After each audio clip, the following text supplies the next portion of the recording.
Muchas gracias. Tiene la palabra la doctora Alejandra Barrios Cabrera. Muchísimas gracias, señores y señoras representantes a la Cámara, a la doctora Katy Jubinao por esta invitación. Y yo voy a retomar donde deja Jenny Lincoln para que podamos ver la película completa. Pero lo primero que deseo señalar es por qué se meten extranjeros en procesos electorales de otros países.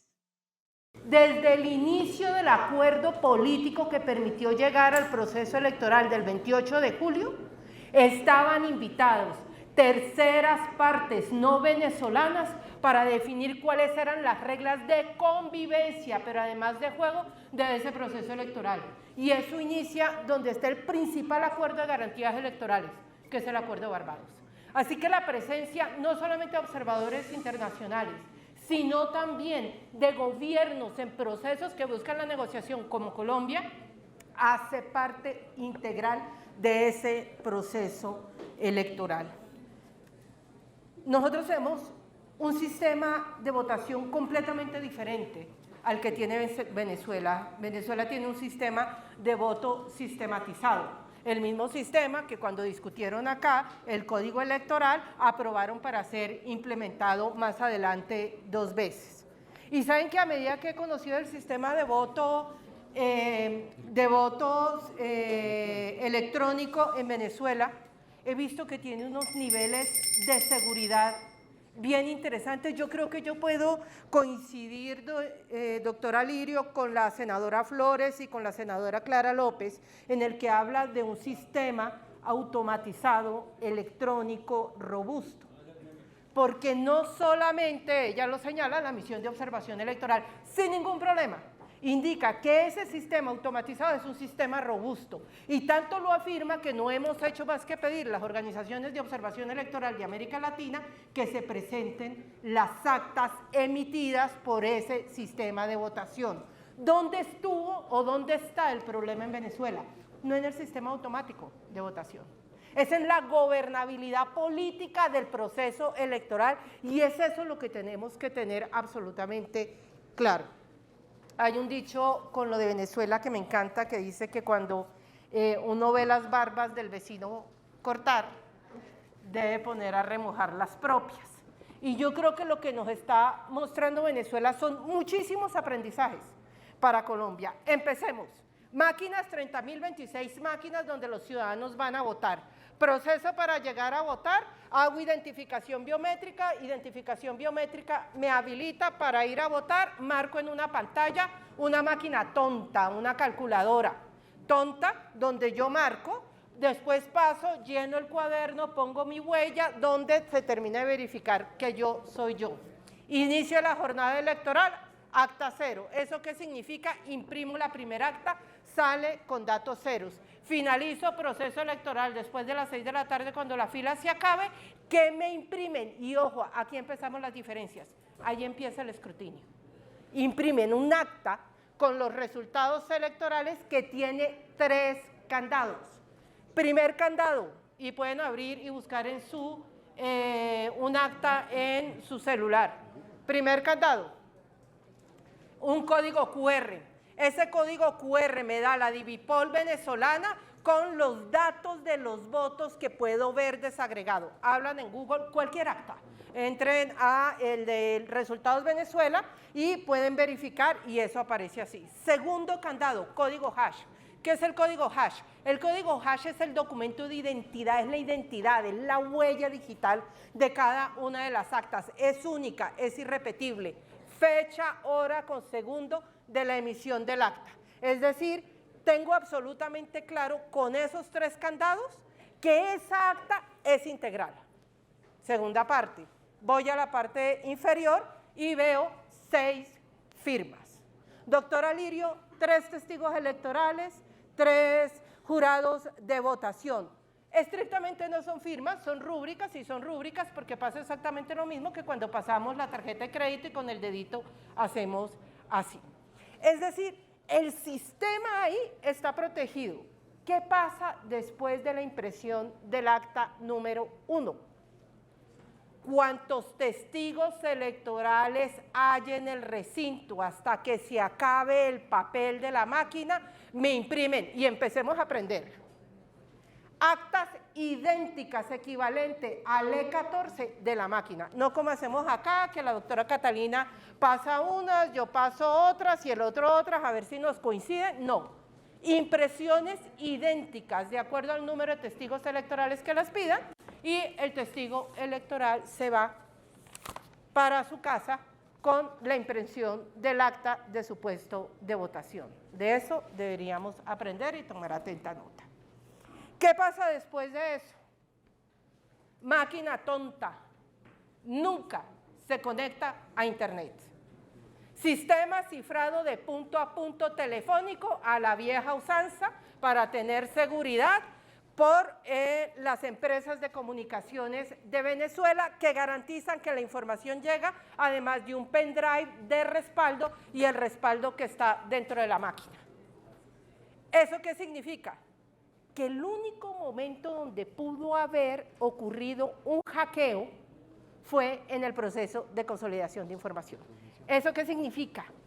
Que los datos electorales, que las actas permiten reconstruir la información, pero además, ¿saben qué? Yo los invito a que entren a la página del Consejo Nacional Electoral de Venezuela, que permite lograr entender de mejor manera cuál es la información que están entregando, si pudieran entrar.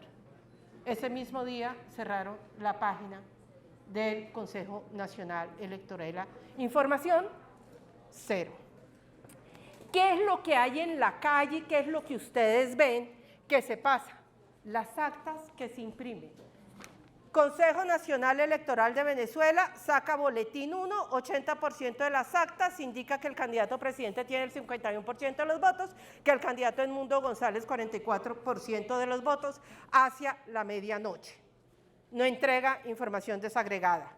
Del lunes 29, día siguiente al proceso electoral, las actas que se empiezan a recoger empiezan a aparecer en la página, resultados con Venezuela. Doctor Becerra, doctor Gabriel, no le voy a explicar y no les voy a explicar cómo hicieron, porque el pacto histórico puede explicar perfectamente cómo fue ese operativo, porque el pacto histórico hizo un operativo idéntico para las elecciones a Congreso y a Presidencia. La diferencia, doctor Becerra, es que no tuvieron ustedes la posibilidad de tener unas actas impresas, los venezolanos sí. La diferencia es que aquí toca a punta de foto. ¿Qué hizo el pacto histórico? Mandó a una central de información todas las actas y sigamos aprendiendo Venezuela. Cuando a las 6 de la tarde empiezo a encontrar comunicaciones del pacto histórico diciendo a Alejandra no nos cuadran los votos. 500.000 votos, más o menos, era lo que había desaparecido en la transmisión oficial. Si el pacto no hace exactamente el mismo ejercicio que se hizo en Venezuela, no hubiéramos podido hacer la verificación efectiva de que los votos no se los habían robado, que tocaba confiar en el proceso de escrutinio, porque lo que se había presentado fue un error en la transmisión de la información. ¿Qué necesitamos tener en Colombia? Entonces, unas actas iguales donde los jurados y los testigos electorales tengan acceso a esas actas para poder hacer esa verificación. Pero al pacto no se le pasó copia a la Fiscalía por usurpación de funciones, ni por falsificación de documento público, ni por instigación a la desobediencia, ni por delitos informáticos, ni por asociación para delinquir. Este país y las autoridades electorales de este país hicieron escrutinio voto a voto, publicaron las actas, se le entregan a la Misión de Observación Electoral de Colombia y se las entregan a las autoridades internacionales. Y el pacto histórico logra volver a contar los 500.000 votos que no habían aparecido en la primera transmisión de datos.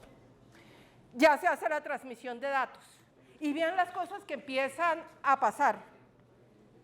1 de agosto, cuando ya se envía al Tribunal Supremo la solicitud de por parte del presidente Maduro de un contencioso electoral que yo no he logrado entender, que además su contenido no es público porque no hay una demanda de nulidad porque él ganó, pero tampoco señala que el Consejo Nacional Electoral le hizo fraude porque él ganó, no queda claro, no es público, pueden entrar a la página del Consejo Nacional Electoral a ver si aparece el contencioso, en la página del Tribunal Supremo de Justicia de Venezuela, en ningún lado aparece el contenido de ese contencioso, pero lo que uno entiende es que lo que está pidiendo es que certifique el proceso electoral. Traigámoslo a Colombia. Si yo lo traigo a Colombia, representante Duvalier, lo primero que tenemos que hacer, y en eso somos igualitos que Venezuela, el Consejo Nacional Electoral tiene que procesar la información, tiene que agregar la información, y una vez agrega la información, declara quién gana. Punto, facilito. Ese es el proceso. Una vez en el proceso se pueden interponer algunas acciones, pero puedo atacar posteriormente la declaración. ¿Pero qué necesito? Tener la información electoral. ¿Ustedes saben con cuánto de la información electoral estamos?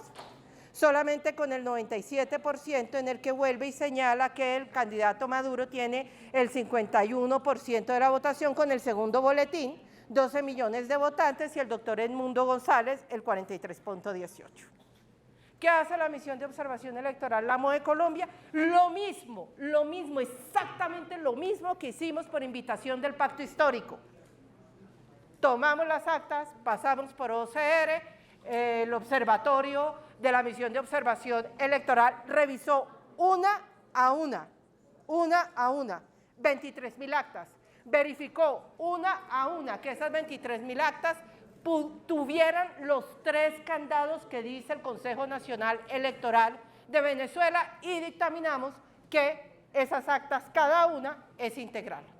Eso significa que lamentablemente diferimos en la base de datos, en la información pública con el dato entregado por el Consejo Nacional Electoral. De acuerdo a esa base de datos, el Consejo, de acuerdo a esa base de datos, el candidato presidente obtuvo el 30% de la votación y el doctor Edmundo González el 67% de la votación. Pero para ir más allá, la información en las actas es tan completa que puede uno bajar a puesto de votación a provincia, a municipio y a estado. El presidente Maduro gana en 2.926 mesas, gana en 28 municipios de los 326, no gana en ningún estado y queda empatado en las 35 mesas del 73% de las que se revisaron. ¿Qué seguía y qué se dejó de hacer? Mientras se va un contencioso electoral al Tribunal Supremo de Justicia, el Consejo Nacional Electoral deja de hacer 3 auditorías que por calendario electoral y por ley tenía que hacer. Primera auditoría la tenía que haber hecho el lunes 29. Hubo hackeo, ¿cierto? ¿Cuál es la primera auditoría que se hace? La auditoría de telecomunicaciones fase 2. ¿Qué dice esa auditoría de telecomunicaciones fase 2? ¿Qué hubiera podido decir? ¿Dónde se presentó el hackeo? Ya tenemos absolutamente claro. No se presenta en la transmisión de la información de los votos, máquina tonta no conectada a internet, punto a punto a la vieja usanza. Se tuvo que haber entonces presentado en la consolidación de datos. Pero si se presenta en la consolidación de datos, ¿cómo tiene el 80% de la información para poder presentarla entonces hacia la medianoche? Por eso era tan importante esa auditoría, para poder explicar qué fue lo que pasó ahí. Segundo auditoría, viernes 2 de agosto. Esa auditoría, ¿qué es lo que hace? Más del 50% de las mesas ya se encuentran en Caracas, la República funciona súper bien, llevan las máquinas, todas están en Caracas, verificación, voto versus acta, acta versus votante de cuaderno versus actas electrónicas. Se revisa, están todos los partidos políticos, están testigos electorales y ahí es donde ya podemos hablar de certificación de la elección porque tenemos unos datos que son públicos que estamos viendo. Esa auditoría no se hace. Hoy ya no sería suficiente, hoy tendría que auditarse las máquinas para ver si no hubo algún cambio. Y tercera, y le voy a pedir los 5 minutos, presidente, para cerrar. Tercera auditoría. Tendría que realizarse entre el 2 y el 5 de agosto. Y esa auditoría se llama la auditoría de datos electorales, donde vuelvo y verifico que la información transmitida 100% nacional corresponde a los datos de los ciudadanos y ciudadanas venezolanas. Pero ¿saben qué pasa? Mientras las auditorías se tenían que hacer, el tema llega al Tribunal Supremo de Justicia, con un contencioso electoral cuyo contenido no se conoce. Pero entendemos que pide verificar y certificar los resultados. Eso no es competencia del tribunal, de la sala electoral del Tribunal Supremo. Voy a explicar por qué. Es como si el pacto, después de que no le aparecían 500.000 votos, hubiera ido sin que se hubiera hecho el proceso de escrutinio al Consejo de Estado a demandar una elección sin que siquiera se hubiera iniciado todo el proceso de certificación de la misma. Mientras tenían que hacerse las auditorías, el Tribunal Supremo avanza en ese contencioso y llama a unos peritos. Vuelvo y los invito. Busquen en internet Comisión de Expertos Electorales de América Latina. Es el CELA, los peritos que hicieron el trabajo. No tienen ni página web, no tienen redes sociales, no es público y ninguno de ustedes aceptaría, ninguno, ni ninguna de ustedes aceptaría que les entregaran unos resultados sin que ustedes hubieran visto las actas, hubieran visto los resultados de los peritazgos, ¿no? Saben que en Colombia las auditorías por contrato de la registraduría se entrega solamente la información al registrador, ni siquiera el Consejo Nacional Electoral tiene acceso a los resultados de la auditoría. Eso es lo que deberíamos también aprender de Venezuela. Nunca supimos, la MOE ni el Pacto Histórico, qué fue lo que les pasó a ustedes. Nunca. En ese mismo silencio, pero con una diferencia. Y es que allá, con un papel, con unos datos cerrados, se están declarando una elección. El Consejo Nacional Electoral tiene la responsabilidad jurídica de totalizar los votos, de adjudicar los votos y de proclamar la elección. No el Tribunal Supremo, donde debe seguir el proceso en el Consejo Nacional Electoral. Cierro con lo siguiente, señor presidente. Sé que suena ingenuo, pero es muy importante. Hasta el 6 de enero se tiene, que es la posesión de quien haya quedado electo en Venezuela, seguir pidiendo auditoría internacional. Ya no son suficientes las 3, 100% de las máquinas, con verificación acta por acta, donde se vea el código fuente, con los códigos log de seguridad para ver si no hubo reimpresión, con unos auditores reconocidos, internacionales, con un protocolo de auditoría que sea conocida por todas las partes y con un informe público. El plazo vence el 6 de enero.